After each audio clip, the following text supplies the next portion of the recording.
Welcome to King Says So, a channel that advocates for one Africa, one land, one Africa, one language, one Africa, one currency, one Africa, one army. I wish to witness Africans all around the world united as one in our lifetime. Enjoy. What's up, ladies and gentlemen? It's your boy King053, Mr. Easy Imali Nengi, and we're back at it again with another one. Before we start, I would like to thank everyone for tuning in. All my people in South Africa, you're always here. I appreciate you so much. You guys are posting and commenting from Gauteng, Johannesburg, from Bakersford in Mpumalanga, Eastern Cape is Gqeberha. You're commenting from KZN. Thank you so much. Western Cape, you are here. Northern Cape, you guys are missing on the comment section. Please comment. Mpumalanga is always there. And Limpopo, I see you. Northwest, I also see you. Free State, you are missing a lot of action, missing out of a lot of action. So I'd like to thank everyone from South Africa. I'd like to thank everyone from Mozambique. Beautiful people in Mozambique, beautiful place. And I would like to thank everyone from Zambia, thank everyone from Lesotho, thank everyone who's tuning in from Zimbabwe. Today we're speaking about Zimbabwe. The three top African giants, you know my favorite countries, which is Burkina Faso, Mali, and Niger. And everyone from Nigeria, thank you so much, guys, for tuning in. And I know I've got some people checking me out from the UK. Thank you so much for tuning in the UK and the USA. Uncle John in the USA, thank you so much for tuning in, guys. Today we are speaking about the comedy or the circus that is happening in Zimbabwe. Zimbabwe parliament is just a circus. It's a joke. And that is why it is important for Africa countries to unite. When African countries are united, they will be able to call each other to order, to say, listen, big brother, young brother, my neighbor, what you are doing is wrong. And we find ourselves in Zimbabwe, a person who is not, you guys know in Zimbabwe, ZANU-PF is the ruling party. The president is Ernest Mnangagwa. You guys know that, okay? Ernest Mnangagwa is the president. The main opposition party there is the Triple C. The president there is Nelson Chamisa. Mnangagwa versus Chamisa. Well, the votes were not too far apart from each other. Mnangagwa got something like 2.2, 2.1 million, and then 2.1 million, and then Nelson's Triple C got 1.8 million votes. Okay, so I think there was a difference of 400,000 or something like that in terms of numbers between the two parties. I'll post it up if I'm missing the numbers, if I'm messing up the numbers. Now, what happened? A person who is not even part of parliament, number one. Number two, a person who's not even part of the opposition party, which is Triple C, wrote a letter to the Speaker of Parliament saying, Speaker, please release these members from their position of Parliament, meaning recall them from Parliament, take their powers out. They are no longer parliamentarians. I am writing to you as the Secretary General of Triple C. Just imagine. And the Speaker of Parliament then removes those 15 members of Triple C. Surprisingly, those members of Triple C that were removed are members from areas where Triple C is more strong and where ZANU-PF is weaker. What are we talking about? Harare and Bulawayo. That is what is happening there. And as a result, they have come now to a conclusion that because we are removing these members from those areas, now those areas are leaderless. We're going to have a by-election in December. This is the type of nonsense that Zimbabweans go through every time. Since ZANU-PF has taken power, Zimbabweans don't know what freedom is. And people are asking themselves, why is it Zimbabweans are flocking to South Africa? Here, the level of freedom, you know, you can say whatever you want. You say people must go back. If people risk their life to cross the borders and cross the Limpopo rivers, with crocodiles in them, carrying children on their necks and having a chicken. When they see a crocodile, they throw the chicken. You can imagine how desperate that person is when they come here in South Africa and you say they must just go back. There is no freedom in Zimbabwe. SADC is doing nothing to recall Zimbabwe government for abusing power. How can a sitting Speaker of Parliament remove 15 members of the opposition party by just a letter from a nobody? Let's listen to Nelson Chamisa and his response to what happened to those members of Parliament. So in the context of developments in Parliament, where we have seen illegal and unconstitutional recalls, we have restated the position and resolved as the Citizen National Assembly, and I'm the leader, that as a party, as a movement, we have not recalled a single MP. We are not abnormal. We have not gone bonkers. We can't recall without due process. To recall anybody, members have their rights in terms of natural justice principles. They need to be heard. At law, we talk of what is called out partem rule. You need to be heard. If you are to receive charges, for you to cease to be a member, but the Constitution is very clear.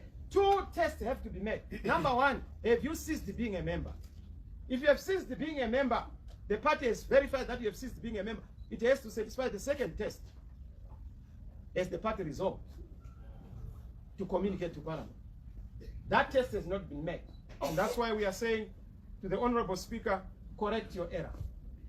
Correct your mistake. We are writing and we've resolved to write to the Speaker to correct that mistake. Not only are we asking for that mistake to be corrected, and we've given a time frame in our communication to the Speaker, we have also said the impositors, we have mandated the party to pursue legal route, to pursue political route, but also to go to the authorities, police included, to report a clear case of fraud, impersonation, and a person who is an impositor. We have not known this person. He has never been part of us in this structure, and he has no mandate to represent us. He has no mandate to even masquerade. In fact, we are a movement. We are not an My problem with Nelson Chamisa is the man is always so relaxed. I know he's a pastor. I know he's a lawyer also. But the man, when it comes to serious urgent matters that require a militant-minded person, that require some aggression, that require action, that you're not going to get from Nelson Chamisa. I was one of the people who were saying, please vote for Nelson Chamisa, vote for Nelson Chamisa. He is the last hope of Zimbabwe. Yes, I was right in saying that when we look at this ruling party, what they are doing, completely wrong what they are doing. But in Nelson Chamisa, there isn't a leader that is strong enough to fight this ruling party. Because not only do you have to be militant-minded, but you have to be destructive in a way that you can render the country ungovernable. Mass protests. That's what you must do. There must never be a parliament sitting. You must corrupt everything so that people can hear your frustrations. Writing letters to other countries seeking for help, militant help, not only just help by word of support. No. But also militant help. The problem with Nelson Chamisa is that he is not an aggressive person whatsoever.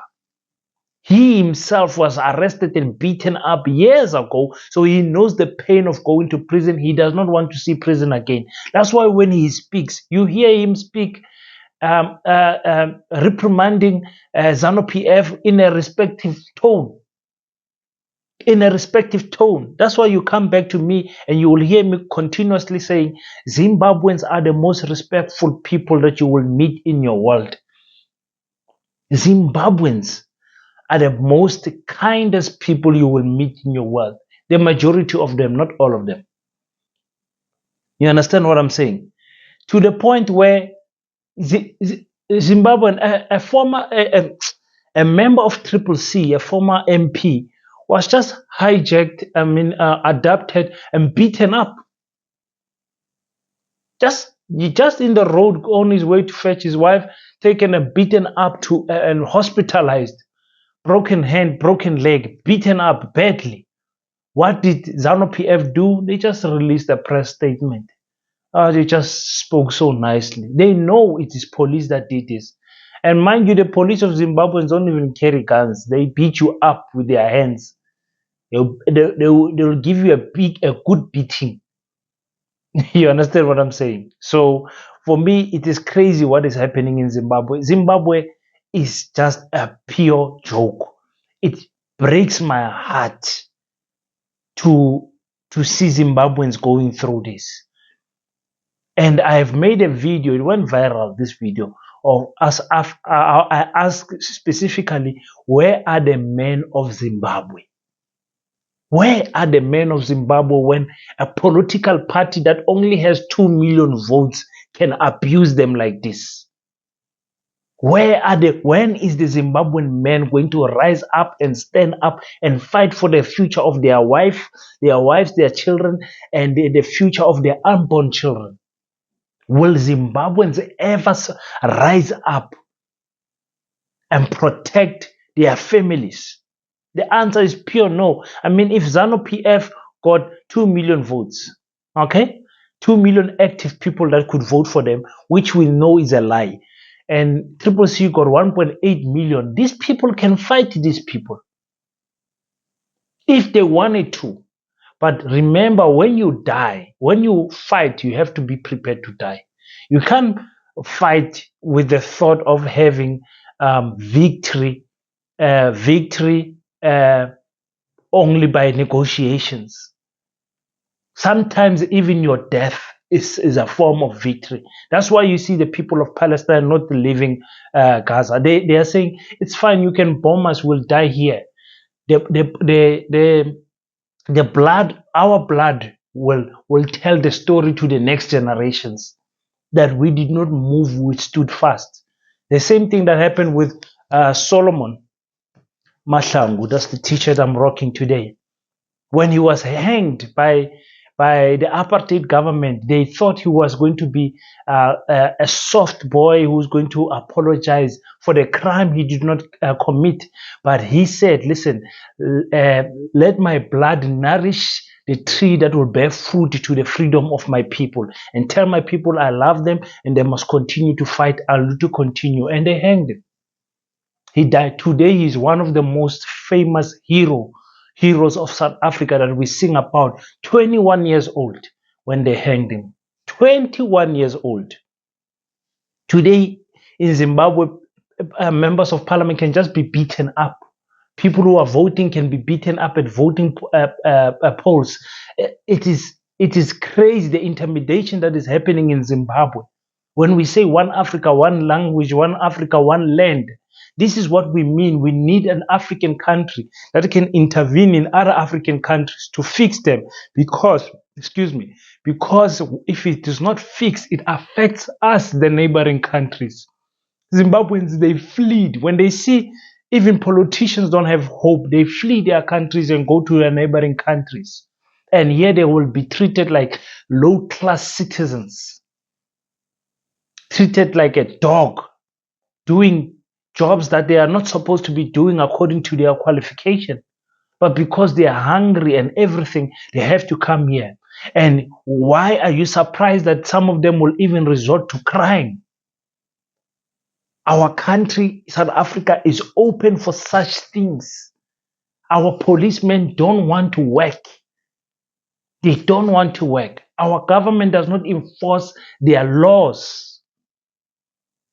We are getting to a point where we want to call South Africa a banana republic. It's just when other people come to our country and tell us how beautiful our country is, we are ashamed to tell them, listen, our government does not care about its own people. That is what is happening here. Guys, go on the comment section. Go on the comment section. Tell me, what do you think about the Zimbabwe?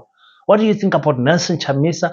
People getting beaten up in Zimbabwe, Zimbabweans fleeing to South Africa and neighboring countries. What is your thoughts about what is happening in Zimbabwe? Do you see why do we say that one Africa, one land? We cannot isolate ourselves and say we don't care what is happening in Zimbabwe. It affects us, whether we like it or not.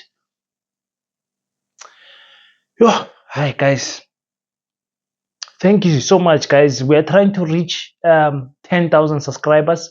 If you haven't already, please do click the subscribe button. I will appreciate it. It's free. You don't pay anything. You just click subscribe and you click the like button so that other people can see the video. YouTube spreads the video as long as it has a lot of likes. Spreads them to other people that have got the same interest as you. And obviously, leave your comment on the comment section. I want to hear what is it that we can do to help Zimbabwe. What do you think about the Zimbabwe situation? Until we meet next time, don't forget to pray. And after you pray, you stand up and do your best so that God can do the rest. I salute you.